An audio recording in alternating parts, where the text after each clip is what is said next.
మరి ఇప్పుడు దేవుని యొక్క వాక్యంలోనికి వెళ్ళిపోదాం. కొద్దిసేపు మీరందరూ నిశ్శబ్దంగా ఉంటే మరి జైశాలి గారు తనయులు, మరి జైశాలి గారికి తగినట్టుగానే ఆయన పౌరుషం, దేవుని కొరకు జైశాలి గారు ఎంతగా తెగిస్తారో అంతగా తెగించే వ్యక్తి మరి లాజరస్ ప్రసన్నబాబు గారు.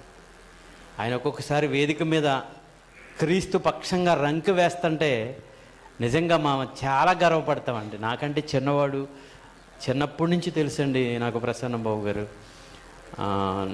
ఆయన మేము మరి తండ్రి గారు, మరి తల్లి ఎస్తేర్ రాణి గారు, మరి బృందం మరి మా ప్రాంతం వచ్చినప్పుడు మరి ఆ చిన్నతనం నుంచే ఆయన్ని ఒక రోల్ మోడల్గా డాడీ చూపించేవారు. అప్పుడు ఆదాముని ఎలాగా, అప్పుడు స్క్రీన్ లేవు కదండి, డాడీకి ఎప్పుడు సీన్ చూపించి చెప్పడం ఇష్టం. నిక్కరేసుకున్నాడు ప్రసన్నబాబు గారు. అప్పుడు ఆదాముని ఎలా చేశాడు, ప్రసన్నబాబుని బల్ల మీద పడుకోబెట్టి, డాడీ ఏమో దేవుడు, ప్రసన్నబాబు ఏమో ఆదాము.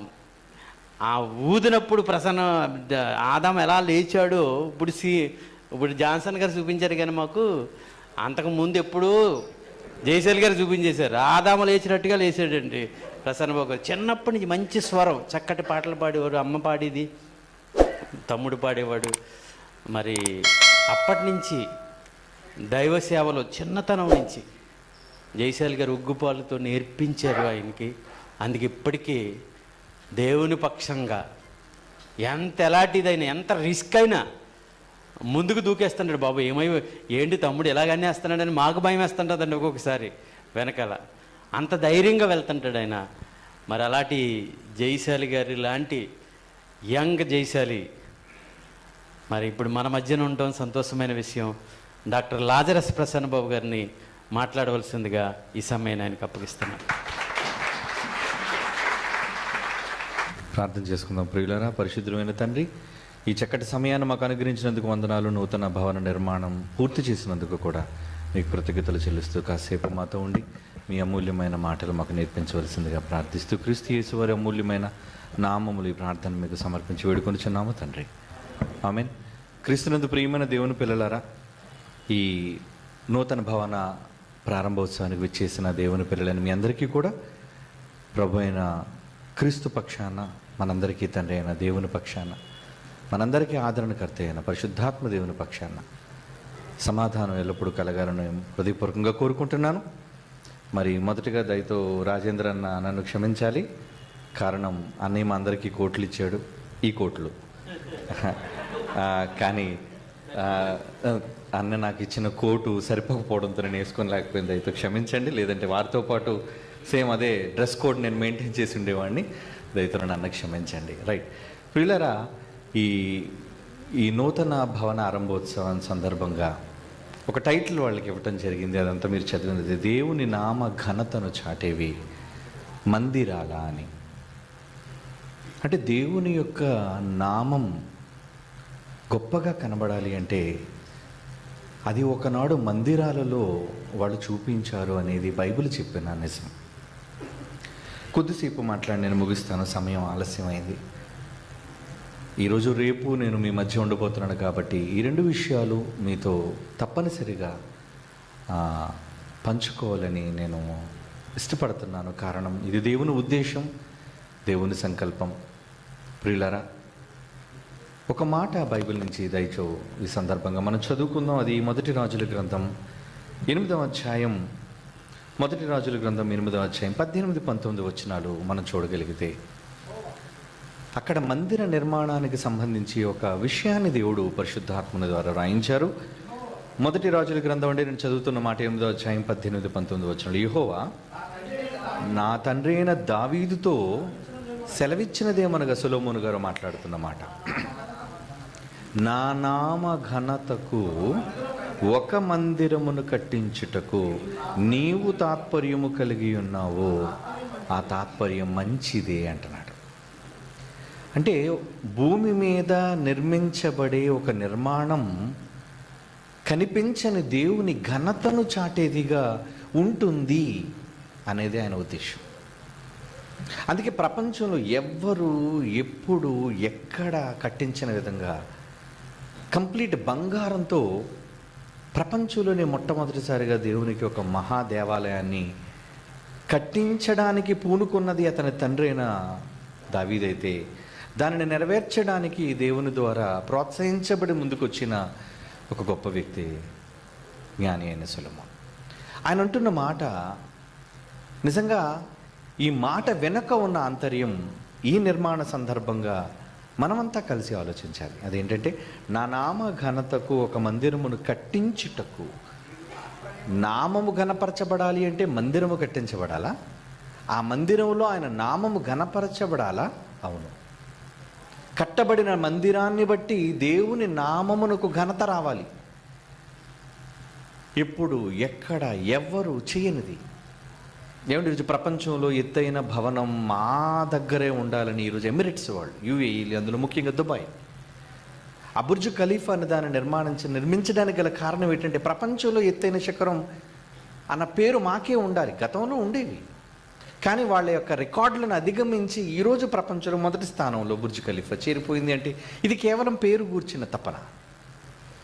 భూమి మీద కొద్ది కాలం బ్రతికే మనుష్యులకే తమ పేరు ప్రజల మధ్య పలకబడాలి అనే ఒక ఉద్దేశం ఉంటే, ప్రియులారా, శాశ్వతుడైన తండ్రి, నిత్యుడుగు తండ్రి, ముగింపు లేని తండ్రి, ఆయన నామము ఘనపరచబడడానికి ఒక ఆకారంలో, నిర్మాణంలో ఎందుకు చూపించకూడదు అని ఒక గొప్ప ఆలోచన నిజంగా దావీదుకు దేవుని ఇష్టడు అన్నాడు. అందుకే అంటే దేవునికి ఏది ఇష్టమో అన్నది అతని మనస్సులోనికి తొంగి చూచినవాడు దావీదండి. అందుకే ఎవరిని గూర్చి ప్రయోగించని మాట దావీదు, నా ఇష్టానుసారుడైన మనుష్యుడు, నా ఉద్దేశములన్నిటినీ నెరవేర్చును అని దేవుడే స్వయంగా ఆయన కోసం మాట్లాడుతున్నాడు. అంటే దేవుడు ఎప్పుడు కూడా తన నామము ప్రజల మధ్య ఘనపరచబడాలి అని కోరుకునే వ్యక్తి. దానికి సంబంధించి మరొక మాట కూడా చూద్దాం. మొదటి దినవృత్తాంతముల గ్రంథం 22వ అధ్యాయం 5వ వచనం చూద్దాం. ప్రియులారా, మొదటి దినవృత్తాంతముల గ్రంథం 22వ అధ్యాయంలో ఏమండి 5వ వచనం, నా కుమారుడైన సొలొమోను పిన్న వయసు గల లేతవాడు యెహోవాకు కట్టబో మందిరము దాని కీర్తిని బట్టి, అందమును బట్టి సకల దేశములలో ప్రసిద్ధి చెందునట్లుగా అది చాలా ఘనమైనదిగా ఉండవలెను అన్న కోరిక చూసారా అది ఎలాంటిదో. కొడుకు చిన్నోడు సొలొమోను, వాడు ఇంకా జ్ఞానం లేదు, లేత ప్రాయము గలవాడు. అంటే తండ్రి ఎంతగా పరలోకపు తండ్రిని గూర్చి ముందు చూపు చూస్తున్నాడు చూసారా దావీదు. ఏమండి, ఈరోజు నా మేడ, నా భవనం, నా వెల్ల ఎంత గొప్పగా ఉండాలి అని భూమి మీద కొద్ది కాలం బ్రతికుండి తనువును చాలించే మనుష్యులకి ఇంత తప్పనుంటే విడిచిపెట్టిపోతారు. అవి ఉండవు. తర్వాత వాళ్ళ పిల్లల పిల్లలకి ఇలాగా అది ఒకరి తర్వాత ఒకరికి వెళుతూ ఉంటుంది. పత్రాల రూపంలో మారిపోతుందేమో కానీ వాళ్ళు ఉండరు వ్యక్తులు.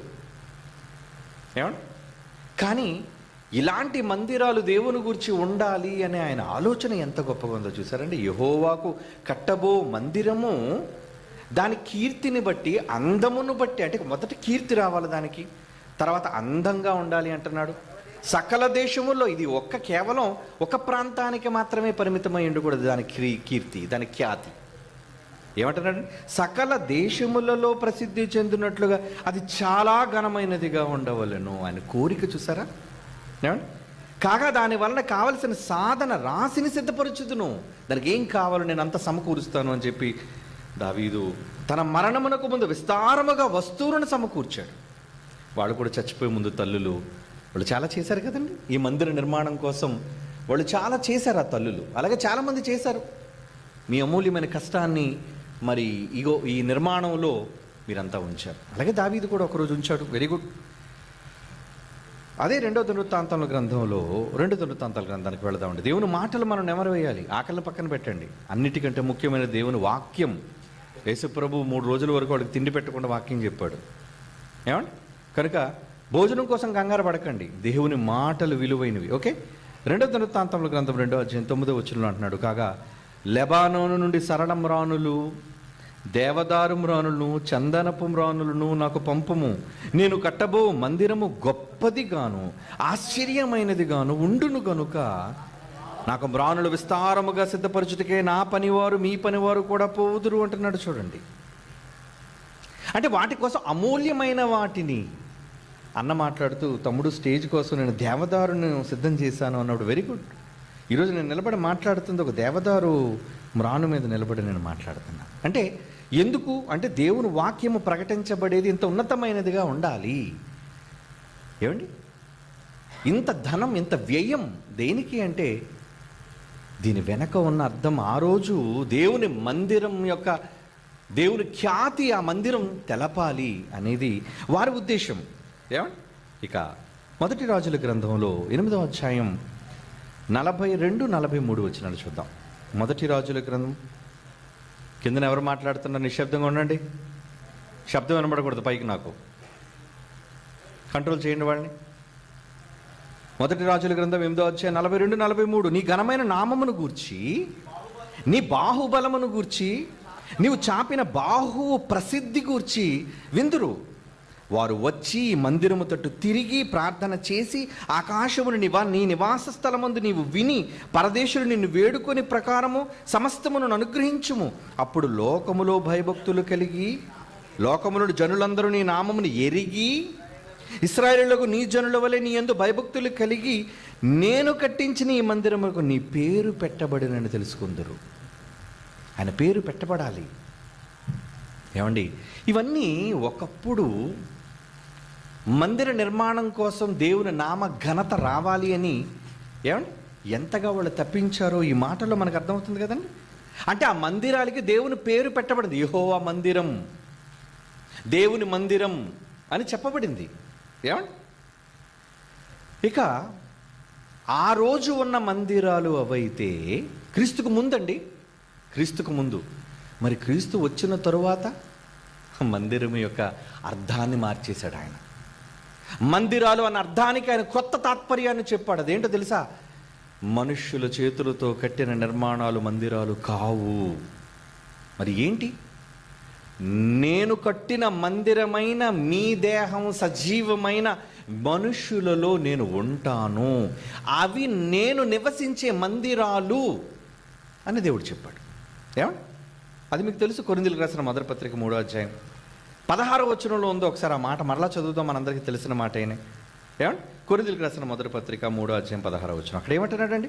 మీరు దేవుని ఆలయమై ఉన్నారని. ఆ రోజు దావీదు గారు కట్టించింది, దేవుడు అందులో ఉంటాడు అని ఆలోచనతో గొప్పదిగా, ఘనమైనదిగా, ప్రసిద్ధి చెందినదిగా కట్టించాడు. Very good. అది పూర్వకాలం. క్రీస్తు తదనంతరం ఏమంటున్నాడండి? మీరు దేవుని ఆలయమై ఉన్నారని, దేవుని ఆత్మ మీలో నివసించుచున్నాడని మీరెరుగరా అంటున్నాడు. చూడండి, అంటే ఈరోజు సజీవమైన ఆలయాలు ఇదిగో ఈ దేహాలు. ఆ రోజు దావీదు గారు కట్టించింది సొలొమోను ద్వారా ఒక మందిరం. దొంగలు వచ్చారు, కొల్లగొట్టారు. ఈరోజు అది లేదు భూమి మీద. కానీ భూమి ఉన్నంత వరకు ఎల్లప్పుడూ ఈ మందిరాలు, అంటే దేవుడు నివసించే మానవ దేహాలైన మందిరాలు ఈరోజు ప్రపంచం ఉన్న ఎన్ని కోట్లు ఉన్నాయండి. ఆ కోట్లన్నీ కూడా దేవుడు నిర్మించిన మందిరాలే. అది మనుష్యుడైతే కట్టింది కాదు, అది మీకు తెలుసు. తల్లి గర్భమందు ఈ ఆకారం నిర్మించబడాలి అంటే ఏ శాస్త్రము నిర్మించలేదు, ఏ జ్ఞానము, ఏ విజ్ఞానము దానిని తయారు చేయలేదు, ఒక్క దేవుడు తప్ప. బికాజ్ ఆయన సృష్టికర్త, క్రియేటర్. తల్లి గర్భమందు మనుష్యుల ఆకారాన్ని, దేహాన్ని నిర్మితం చేసేది దేవుడు మాత్రమే. అందుకే ఈ దేవాలయంలో ఏ అవయవం పోయినా న్యాచురల్గా ఈ అవయవంలో మరలా రాదు, ఎరువు తెచ్చుకోవాలి మనుషుల నుంచి, లేదా కృత్రిమమైన అవయవాలు బిగించుకోవాలి. అంత గొప్పతనం ఈ దేహానికి, ఈ మందిరానికి ఉంది. అంటే ఆ రోజు కట్టిన నిర్మాణానికి, మందిరాలకి ఆ మహిమ, ఆ ఖ్యాతి, ఆ ఘనత గొప్పగా ఆపాదించారు వాళ్ళు, చూపించారు. మరి ఈరోజు దేవుడు కోరుకుంటున్నట్లుగా మనమే మందిరాలుగా మనం ఉన్నాము. మరి దీనికి మహిమలా? ఆ రోజు ఆ మందిరానికి ఆయన పేరు పెట్టాడు, మరి ఈరోజు మనకు పేరు పెట్టాడా? పెట్టాడండి. చదువుతూ ఒక మాట, యెషయా గ్రంథం 43వ అధ్యాయం 7వ వచనం చూడండి. యెషయా గ్రంథం 43వ అధ్యాయం 7వ వచనం. నా మహిమ నిమిత్తము నేను సృజించిన వారిని, నా నామము పెట్టబడిన వారందరినీ తెప్పించుము. ఏమంటున్నాడంటే దేవుడు, నా నామమును, నా మహిమ నిమిత్తం అంటున్నాడు. చూడండి, ఇప్పుడు మహిమ ఎందులో ఉంది? నిర్మాణాల్లో లేదండి, బుర్జ్ ఖలీఫాలో లేదు, బంగారంతో కట్టించే కట్టడాలలో లేదు, ఉండదు. ఎందుకంటే అవన్నీ దేవుడు మాట వలన కలుగు చేసినది. వజ్రాలైనా, వైఢూర్యాలైనా, వెండి అయినా, బంగారమైనా, భూమి మీద ఎంత వెలగలిగిన వస్తువైనా కావచ్చు, it is all made by the word of God. Only ఒక మాట. బట్ ఇది తన స్వహస్తాలతో నిర్మించిన దేహం. ఆయన అన్నాడు బైబిల్లో, నేను తల్లి గర్భములో నా స్వహస్తాలతో మిమ్మల్ని అందరినీ నిర్మించాను. ఇది ఆయన స్వయంగా చేసిన మందిరం. మరి ఆ మందిరానికి ఎవరి పేరు అంటున్నాడు? ఇప్పుడు ఈ మందిరం ద్వారా ఎవరికి మహిమ కావాలంటున్నాడండి? నా మహిమ నిమిత్తం. నా మహిమ అంటున్నాడు. చూడండి, ఒకప్పుడు సొలొమోను కట్టించిన బంగారు దేవాలయం ద్వారా మహిమ. ఏమండి, ఇప్పుడు నా మహిమ నిమిత్తము నేను సృజించిన వారిని. నేను సృజించిన ఆలయాన్ని కాదండి, నేను సృజించిన కట్టడం కాదండి, నేను సృజించిన ఈ ఆకారం కాదండి, మానవ దేహం. మన కోసం చెప్తున్నాడు దేవుడు, మన కోసం. ఏమంటున్నాడు ఆయన? నా మహిమ నిమిత్తము నేను సృజించిన వారిని, నా నామము పెట్టబడిన వారందరినీ. ఆ రోజు ఆలయానికి పెట్టారు నా పేరు, నాకు నచ్చలేదు. ఈరోజు నా పిల్లలకే నా పేరు పెడుతున్నాను. మీరే నా ఆలయం అంటున్నాడు, మీరే నా నిర్మాణం అంటున్నాడు.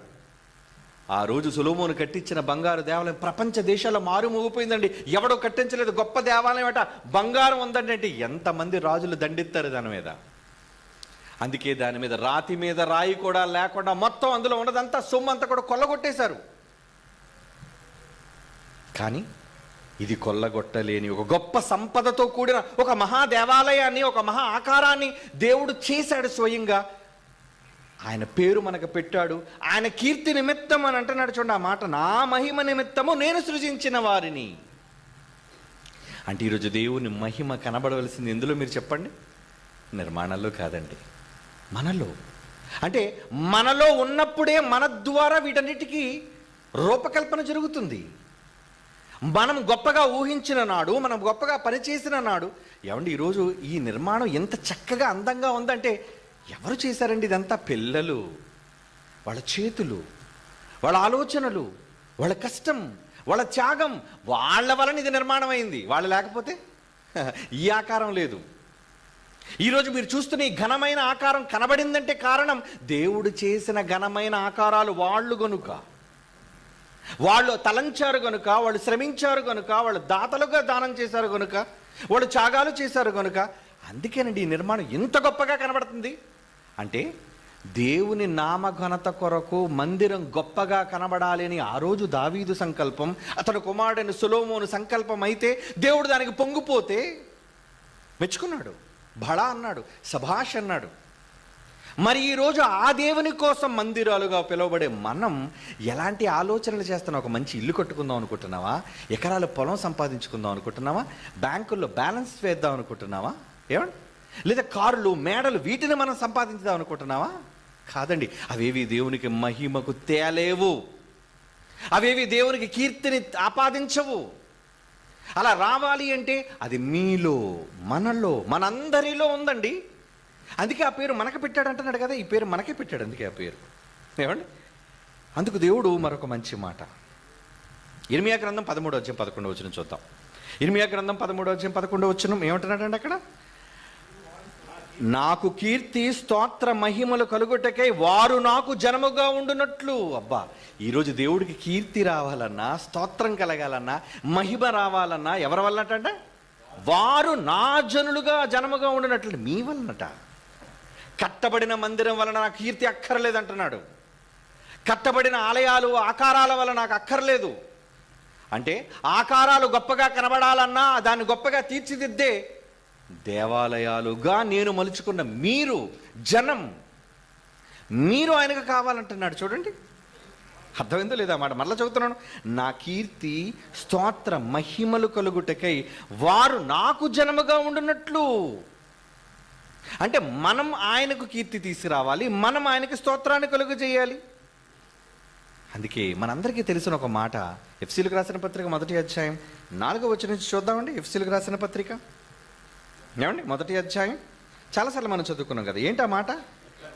ఎట్లనగా తన ప్రియుని యందు తాను ఉచితముగా మనకు అనుగ్రహించిన తన కృప మహిమకు కీర్తి కలుగునట్లు. అంటే ఆయన కృపన్న మహిమన్న కీర్తి కలగాలన్న ఎవరి వలనటండి? తన ప్రియుని యందు తాను ఉచితముగా మనకు అనుగ్రహించాడు. మనకివ్వబడింది అధికారం, మనకివ్వబడింది అవకాశం. అంటే దేవుని నామ ఘనతను చాటేవి మందిరాలు ఆ రోజైతే, ఈరోజు దేవుని నామ ఘనతను చాటవలసిన మందిరాలు ఏవి? మీరేనండి, మనమేనండి. ఎలా చాటుతారు? ఇప్పుడే అన్నారు కదా జాన్సన్ గారు, దేవుణ్ణి ఏం చూపించాలన్నా గొప్పగా చెయ్యాలి. దేవుని కోసం అని చెప్పి చిన్నగా చేయటం కాదు, అల్పంగా చేయటం కాదు, నీకున్నదంతా నీ అవసరాల కోసం వాడిన తర్వాత మిగిలినది దేవుడికి చేయటం కాదు. అందులో ఘనత ఏముంది, గొప్పతనం ఏముంది? నువ్వు దేవునికి ఇచ్చిన ప్రాతినిధ్యం ఏది, ప్రాముఖ్యత ఏది? అంటే దేవునికి మీ ప్రాముఖ్యత కనబడాలి, దేవుడికి మీరు చూపించిన శ్రద్ధ కనబడాలి, దేవుడికి మీరు చేసిన త్యాగం కనబడాలి. అంటే మిమ్మల్ని చూస్తున్నాడు ఆయన, మీ వల్ల నాకు ఎలాంటి కీర్తి వస్తుంది, మీ వల్ల నాకు ఎలాంటి ఘనత వస్తుంది. మందిరం బంగారంతో కట్టారు కాబట్టి, పైన డైమండ్లు పెట్టారు కాబట్టి అది కాదు నాకు కీర్తి కావాల్సింది. మీరు నాకు డైమండ్స్ కన్నా ముఖ్యం, మీరు నాకు బంగారం కన్నా, మేలిమి బంగారం కన్నా నాకు ముఖ్యం.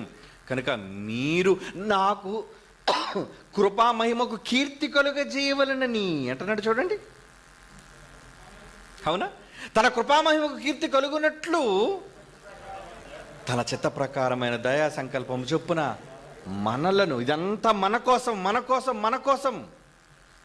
మీరేనండి ఆయన ఘనతను చాటే మందిరాలు. ఒకప్పుడు సొలొమోను ఒక్క బంగారు దేవాలయాన్ని మాత్రమే కట్టించాడు, కానీ ఈరోజు మీరు అనుకుంటే దేవుని నామ ఘనతను చాటే మీలో ఒక్కొక్కరు బంగారు దేవాలయం కంటే విలువైనది. మరి ఎలా చూపిస్తున్నారు? మీలో ఎప్పటివరకు దేవుడు ఘనంగా చూపించారు? ఒక్క సందర్భాన్ని మీరు జ్ఞాపకం చేసుకోండి. నోరు విప్పితే మనుషులను పొగట్టులు, నోరు విప్పితే మన వాళ్ళు గొప్పవాళ్ళని చెప్పుకోవటాలు, తమ వాళ్ళని గొప్పగా చూపించుకోవటాలు. ఈరోజు అదే కదండి. ఒక సినిమా యాక్టర్ వచ్చారంటే వాళ్ళ సినిమా వాళ్ళందరూ పొగుడుకుంటాడు, అవునా? దేవుణ్ణి పొగిడేవాడు ఎవడున్నాడండి? ఒక ప్లేయర్ వచ్చాడంటే ప్లేయర్ తన ఆటను పొగుడుకుంటాడు. ఒక నటుడు, ఇలా ప్రతి ఒక్కరొకరు, ఒక రాజకీయ నాయకుడు వచ్చారంటే తన పార్టీని పొగుడుకుంటారు. వీళ్ళందరిలో దేవుణ్ణి పొగిడేవాళ్ళు ఎక్కడ? వీళ్ళందరిలో దేవుని గొప్పగా చూపించేవాళ్ళు ఎక్కడ? చెప్పండి. అది ఎవరి వల్ల సాధ్యమో తెలుసా? మీ వల్ల, మన వల్ల. దేవునికి కీర్తి కలగాలి అంటే మనం చూపించాలి దేవుని గొప్పగా ప్రపంచంలో. అంత గొప్పగా చూపించే గొప్ప భాగ్యాన్ని దేవుడు మీకు ఇచ్చాడు. అంటే మీరు దేవుణ్ణి నమ్మినందుకు మీ జీవితంలో మీకు ఇచ్చిన 60, 70, 80, 100 ఏళ్ల వయస్సులో ఎన్నిసార్లు మీరు దేవుణ్ణి ఖ్యాతిని మీరు చూపించారు, దేవుణ్ణి ఘనపరిచారు, దేవుని ఉన్నతంగా సమాజంలో మీరు చూపించగలిగారు. ఇది చేయకపోతే మీ బ్రతుకు వ్యర్థం అండి. మళ్ళా చెప్తున్నాను, ఇది చెయ్యకపోతే మీ దగ్గర కోట్ల రూపాయలు ఉన్నా, మీ దగ్గర ఆరోగ్యం ఉన్నా, మీ దగ్గర చుట్టూ మీ కుటుంబ సభ్యులు ఉన్నా, ఆస్తులున్నా నిష్ప్రయోజనం. అక్కర్లేదా ఇవి? అది కేవలం మీరు జీవించినంత కాలం మీ పేర్లు ఫోటోలుగా గొప్పగా కనబడడానికి మాత్రమే. చూడండి, రోడ్డు అంటే వచ్చినప్పుడల్లా ప్రతి వాళ్ళు ఫ్లక్స్లు. ఎందుకు? వాళ్ళ పేరు కనబడాలి, వాళ్ళ ముఖం కనబడాలి. ఏమంటే దేవుణ్ణి ఘనపరిచేవాళ్ళు ఎవరండి వీళ్ళలో? అందరూ తన గొప్పను, తమ ఖ్యాతిని, తమ కీర్తిని చాటుకునేవాళ్ళు. నేనెంత. అసలు నువ్వు ఉండడానికి నీ వెనక దేవుడున్నాడే, ఆయన గురించి నువ్వు ఎంత చెబుతున్నావు? అనుభవించే గాలి ఎవరిది? అనుభవించే నేల ఎవరిది? ఏమండి, అనుభవించే నీ ఆరోగ్యం ఎవరిది? ఇవన్నీ ఆయన వలన నీకు ఇవ్వబడ్డాయి. ఏమంటే దేవుడు లేకుండా ఈ ప్రకృతి ఉందా? దేవుడు లేకుండా ఈ విశ్వం ఉందా? లేదే. ఈరోజు నువ్వు ప్రతి క్షణం, ప్రతి గడియ నువ్వు బ్రతుకుతున్నావు అంటే అది ఆ దేవుని వలన. ఆయన వలనే ఊపిరి పీలుస్తున్నావు నువ్వు, ఆయన వలనే 5 వేళ్లతో ఒక ముద్దను నువ్వు మింగగలుగుతున్నావు, ఆయన వలనే నువ్వు ఆరోగ్యంగా ఉదయాన్నే లేవగలుగుతున్నావు. ఎంత దేవుని వలన పొందిన నీవు దేవునికి తెచ్చే కీర్తి ఏంటి? ఉదయాన్నే లేస్తున్నావు, నీ గొప్పల కోసం బయటికి పోతున్నావు. ఉదయాన్నే లేస్తున్నావు, నీ కుటుంబం కోసం, నీ అవసరాల కోసం వెళ్ళిపోతున్నావు, నీ జీవితాన్ని అంతా వ్యర్థం చేస్తున్నావు వాటి కోసం. అందుకే ఇచ్చాడు ఈ ఆలయాన్ని, ఈ మందిరాన్ని అందుకే ఇచ్చాడు. సిగ్గుపడాలరా? ఎవరినో మనుషులు పొగట్టడం కోసం, ఎవరినో గొప్పగా మనలో మనం గొప్ప చేసుకోవడం కోసం కాదండి దేవుడు మనకి జీవితాన్ని ఇచ్చింది. మీరంతా మీ బ్రతుకులలో దేవుడు మందిరాలుగా మీలో ఉంటానన్నందుకు మీ మందిరాల ద్వారా దేవుడికి ఎటువంటి ఘనత, ప్రభావములు చూపించగలుగుతున్నారు, తేగలుగుతున్నారు, ప్రకటించగలుగుతున్నారు? చెప్పండి. చేయాలి, దేవుని కోసం చేయాలి. అందుకే దేవుడు ఒక మాట అంటున్నాడు, ఎలా చూపిస్తాం, ఎలా చూపించాలి మన ఖ్యాతిని, మన ఘనతను, దేవుని యొక్క గొప్పతనాన్ని ఎలా చెప్పాలి అంటున్నాడంటే యేసుప్రభు వారు అన్నారు. చూడండి, మత్తయి రాసిన సువార్త 5వ అధ్యాయం 16వ వచనం. మత్తయి రాసిన సువార్త 5వ అధ్యాయం 16వ వచనంలో ఏమంటున్నాడు చూడండి. మనుషులు మీ సత్క్రియలు, మీరు చేసే పనులు. ఏం పనులు? ఎవరి కోసం? రాజేంద్ర గారు మందిరం కట్టించారు. దేనికోసం? ఆయన ఇల్లు కాదండి ఇది, రాజేంద్ర గారు కట్టించింది ఆయన కోసం. ఆయన పడుకోడు ఇందులో. ఇక్కడ ఇప్పుడు దేవుని మాటలు వినిపించబడాలి. అలా వినిపించబడాలి అంటే ఏదో చిన్న రేకులు, ఒకప్పుడు నువ్వు కొన్ని సంవత్సరాల క్రితం ఒక చిన్న రేకుల షెడ్ ఉండేదండి. ఏం దాంతో సర్దుకోవచ్చుగా? అలా ఉంటే చాలుగా? దేవునికి అందులో ఉంటే చాలుగా? లేదు, ఇది చాలా గొప్పగా కనబడాలి, ఉన్నతమైనదిగా కనబడాలి, ఎత్తైనదిగా కనబడాలి. అవునండి, అందుకే ఈ నిర్మాణం. దేవుని గొప్పగా చూపించాలనుకునే మనస్సు ఆయనలోను, ఆయన పిల్లలలోను, ఆయన సంఘస్థులలోను వచ్చింది గనుకని ఈ ఆకారం కనబడుతుంది. మరి మీ అందరిలో నా ఇల్లు గొప్పగా ఉండాలి, నా వాళ్ళు గొప్పగా ఉండాలి, నా ఒళ్ళు గొప్పగా ఉండాలి, నా కీర్తి గొప్పగా ఉండాలి. ఎప్పుడు మీకోసం మీరు ఆలోచిస్తున్నారు. కానీ దేవుడు ఇక్కడ ఏమంటున్నాడు చూడండి. మనుష్యులు మీ సత్క్రియలు చూచి పరలోకమందున మీ తండ్రి ఆయన మీ తండ్రిని మహిమపరుచున్నట్లు వారి ఎదుట మీ వెలుగు. మీ వెలుగు అంటే లైట్ వేయడం కాదండి. మీ జీవితంలో మీరు దేవుని కోసం చేసే పనులే మీ వెలుగు. నేను దేవుని కోసం ఏం చేశాను, దేవుని కోసం ఎన్ని త్యాగాలు చేశాను, దేవుని కోసం ఎన్ని నిర్మాణాలు చేపట్టాను, దేవుని ఎంత గొప్పగా ఈ ప్రపంచానికి చూపించాను, ఎన్ని లక్షల కోట్ల మంది మధ్య దేవుని గురించి గొప్పగా మాట్లాడాను. మీరు నమ్మరండి, దేవుని గురించి ప్రజల మధ్య, వేల మంది ప్రజల మధ్య మాట్లాడుతుంటే పొంగిపోతుంటానండి. నా తండ్రి కోసం నేను ఎంత గొప్పగా మాట్లాడుతాను, నేను ఫీల్ అవుతుంటాను ఎప్పుడు. అది అలా మాట్లాడేటప్పుడు కూడా ఎవరిని లెక్క చేయను. వాడు ఎంత పెద్దవాడైనా, వాడు ఎంత కఠినుడైనా, ఐ డోంట్ కేర్. కారణం ఏంటంటే అని అంటున్నాడు చూసారా, తమ్ముడు భయం లేకుండా మాట్లాడుతుంటే ఎవరికి భయపడాలి, దేనికి భయపడాలి చెప్పండి? ఎవరో ఏదో చేస్తారని, ఎవరో మన కీడు తలపెడతారని ఎవ్వరికి తలదించేదిలే. మన వెనక మన తండ్రి ఉన్నాడు, ఆయన గొప్ప చెయ్యాలి. ఈ జీవితం ఆయన వలన వచ్చింది, ఈ ఊపిరి ఆయన వలన ఉంది, నేను తింటున్న ఆహారం ఆయన దయ వలన నాకు దక్కుతుంది. అలాంటప్పుడు ఆయన చూపించకపోతే నా బ్రతుకెందుకండి? నా బ్రతుకు నాకు శరీర సంబంధమైన తల్లిదండ్రులు కనపరచడం కాదు. ఓకే, ఆయన చాలా గొప్పవాళ్ళు, ఎందుకంటే వాళ్ళు నాకు దేవుణ్ణి చూపించారు. నా తండ్రి జైశాలి పీడి సుందరరావు కానివ్వండి, నా తల్లి ఎస్తేర్ రాణి కానివ్వండి, వాళ్ళిద్దరు దేవుణ్ణి నాకు పరిచయం చేశారు, దేవుణ్ణి చూపించారు. మరి మీరు ఎవరిని చూపించగలుగుతున్నారు మీ జీవితంలో? ఎవరిని ఘనపరచగలుగుతున్నారు మీ జీవితంలో చెప్పండి? ఆయన నామ ఘనతను చాటేవి మీరు మందిరాలుగా మీరు చెయ్యాలి. అది మీ సత్క్రియలు అంటున్నాడు చూడండి. అది మీ సత్క్రియలు. దేవుడు ఇంకొక మంచి మాట చెప్పాడండి. మీరంతా కలిసి ఏమని అన్నాడు తెలుసండి? ఎఫ్సీలకు రాసిన పత్రిక 2వ అధ్యాయం చూడండి ప్రియులారా. ఎఫ్సీలకు రాసిన పత్రిక 2వ అధ్యాయం, ఎఫ్సీలకు రాసిన పత్రిక 2వ అధ్యాయం 20వ వచనం చూడండి ప్రియులారా. 20వ వచనం, క్రీస్తు యేసే ముఖ్యమైన మూలరాయి ఉండగా అపోస్తలులు ప్రవక్తలు వేసిన పునాది మీద మీరు కట్టబడ్డారు. ఇప్పుడు మందిరం ఎవరు? ఒక్కడే కాదు, నేను ఒక మందిరం, నాతో పాటు మీరందరూ ఏమండి? క్రీస్తు యేసే ముఖ్యమైన మూలరాయి ఉండగా అపోస్తలులు ప్రవక్తలు వేసిన పునాది మీద మీరు కట్టబడి ఉన్నారు. ప్రతి కట్టడము ఆయనలో చక్కగా అమర్చబడి ప్రభువునందు పరిశుద్ధమైన దేవాలయం ఒకటకు వృద్ధి పొందుచున్నది. డెవలప్ అయిపోతుంది. ఏంటంటే ఒకప్పుడు రాజేంద్ర గారు చిన్న రేకుల షెడ్లు ఉండేది. ఇప్పుడు ఏంటి 3 అంతస్తుల భవనం. అభివృద్ధి. ఎలా? లోక సంబంధంగా డబ్బులు సంపాదించే అభివృద్ధి కాదు, అది దేవుని ఘనపరిచే అభివృద్ధి. అది ఆయన ఉద్యోగం ఎవరి దగ్గర చేస్తున్నారు? దేవుని దగ్గర ఆయన ఉద్యోగి. మేమంతా దేవుని దగ్గర ఉద్యోగులం. కారణం మా పని ఆయన ఘనపరచటం, మా బ్రతుకే ఆయన ఘనపరచటం. ఏమండి? అందుకే ఏమంటున్నాడు? ప్రతి కట్టడము 21వ వచనం, ఆయనలో చక్కగా అమర్చబడి ప్రభువునందు పరిశుద్ధమైన దేవాలయం ఒకటకు వృద్ధి పొందుచున్నది. ఆయనలో మీరు కూడా ఆత్మ మూలముగా దేవుని నివాస స్థలమైనటకు కట్టబడుతున్నారు. మీరంతా కట్టబడుతున్నారు. పిల్లలు బొమ్మ చేసినప్పుడు నాకు చాలా నచ్చిందండి. ఏమంటే ఇటుకలు పేర్చినప్పుడు గోడలు ఎలా పేరుస్తాండి? ఇటుక మళ్ళీ 2 ఇటుకల మధ్యన ఒక ఇటుక. మా ఫొటోస్ కూడా వేసేటప్పుడు అలాగే వేశారండి వాళ్ళు. ఏమండి? ఏరా ఫోటో చూపించండి ఒకసారి అంటే దానికి ఒక పేరు పెట్టారండి, జైశాలి టీమ్ అని. ఓకే అదిగోండి మీకు కనబడాలని నేను అంటున్నాను. అంటే చూసారు, ఇటుకలు పేర్చినట్లుగా మా తండ్రి జైశాలి గారి కిందన ఒక ఇటుకగా అయితే ఆయన పక్కన ఒక ఇటుక, ఆయన పక్కన ఒక ఇటుక, ఆయన మీద ఒక ఇటుక, ఆయన మీద ఒక ఇటుక. ఇదంతా ఏంటి? ఎక్కడ ఉన్నా, ఏ ప్రాంతంలో ఉన్నా మేమంతా దేవుని మందిరంగా కట్టబడే వాళ్ళం, కట్టబడాలని ఆశపడుతున్న వాళ్ళం. అవునండి, సజీవమైన మందిరాలు మేము. కుటుంబం అంటే రక్తాన్ని బట్టి కాదు, రాజేంద్ర బాబు గారి రక్త సంబంధం లేదు, కానీ దానికన్నా గొప్ప సంబంధం అదే దేవుడిచ్చిన ఆత్మబంధం. ఆయనలో ఉన్నది నాలో ఉన్నది అదే ఆత్మ, ఆయనలో ప్రవహించేది నాలో ప్రవహించేది అదే ఆత్మ, అదే ఊపిరి. ఇంత గొప్ప నిర్మాణం అదండి నిర్మాణం అంటే.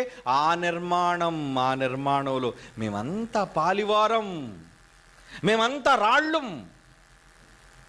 కనుక మా మందిరాలుగా మేమంతా ఏమవ్వాలి? ఇప్పుడు మేమంతా కలిసి దేవుని మందిరాన్ని చూపించాలి. ఏంటి? అదే యేసుక్రీస్తు వారి యొక్క గొప్ప సంఘం, అదే Bible open university India international. ఇవన్నీ కూడా ఈరోజు ప్రపంచంలో ఉన్నతంగా కనబడుతున్నాయంటే దానికి కారణం ఏంటో తెలుసా? మేమందరం.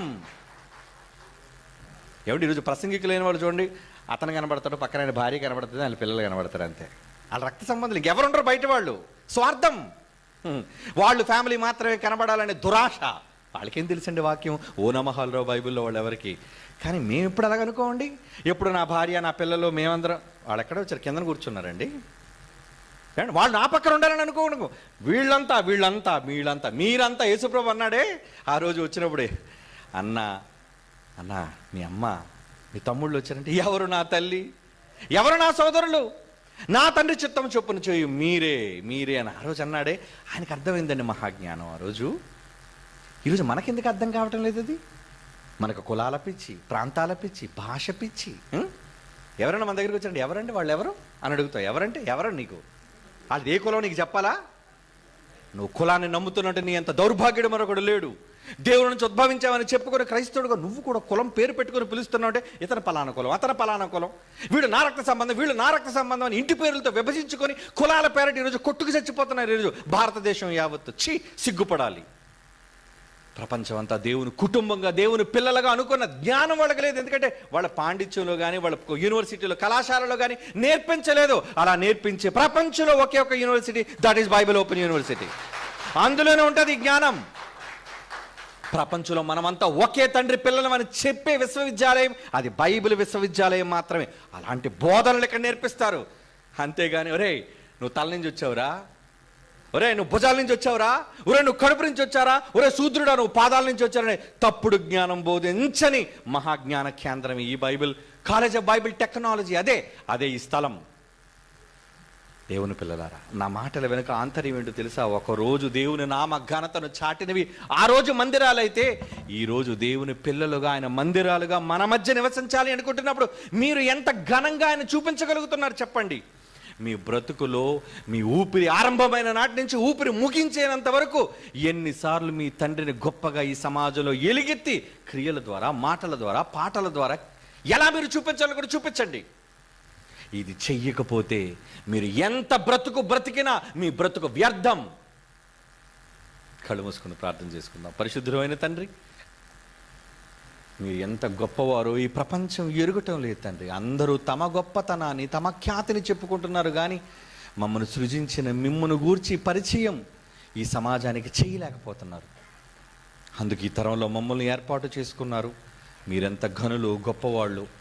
మిమ్మల్ని గూర్చి ఈ సమాజానికి చాటించటానికి ఈ తరంలో మాకు గొప్ప భాగ్యాన్ని నీ పిల్లలుగా మాకు అనుగ్రహించినందుకు ధన్యవాదాలు చెల్లిస్తూ, ఇదిగో నూతనంగా ఆరంభించబడిన ఈ కేంద్రం ఇలాంటి మహాజ్ఞానపు సంగతులను పిల్లలకు నేర్పించి సమాజంలో ఐక్యతను, సఖ్యతను, మిమ్మును గురించిన జ్ఞానాన్ని బోధించే నిలయంగా, కేంద్రంగా దీన్ని మలచవలసిందిగా ప్రార్థిస్తూ క్రీస్తు యేసు వారి అమూల్యమైన నామంలో ఈ ప్రార్థన మీకు సమర్పించి వేడుకొనుచున్నాము తండ్రి. ఆమేన్. ఇంతవరకు మా ప్రియులు ప్రసన్న బాబు గారు దేవుని మందిరాలు, దేవుని ఘనతను చాటే మందిరాలని మంచి పాఠాన్ని మనందరికి అందించారు. మరి ప్రసన్న బాబు గారు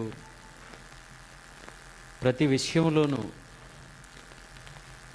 మాకు ఏదైనా అవసరమైతే తండ్రి గారితో ఏం చెప్పాలన్నా మాకు ప్రసన్న బాబు గారు ఉన్నారు. ఆయనతో మేము చెప్పినప్పుడు తండ్రి గారి దగ్గరికి ఆ మాట ఆయన తీసుకువెళ్తుంటారు. మమ్మల్ని అందరినీ ప్రోత్సహించే మంచి వ్యక్తి మా ప్రసన్న బాబు గారు. ధన్యవాదాలు తెలియజేసుకున్నాం. మంచి ప్రసంగాన్ని ఇంతవరకు అందించినందుకు ధన్యవాదాలు తెలియజేసుకుంటున్నాను. మరి కాలేజ్ ఆఫ్ బైబిల్ టెక్నాలజీ ప్రారంభోత్సవానికి వారి కుటుంబంతో సహా మరి ఇక్కడికి వచ్చినందుకు మరొకసారి హృదయపూర్వకమైన ధన్యవాదాలు.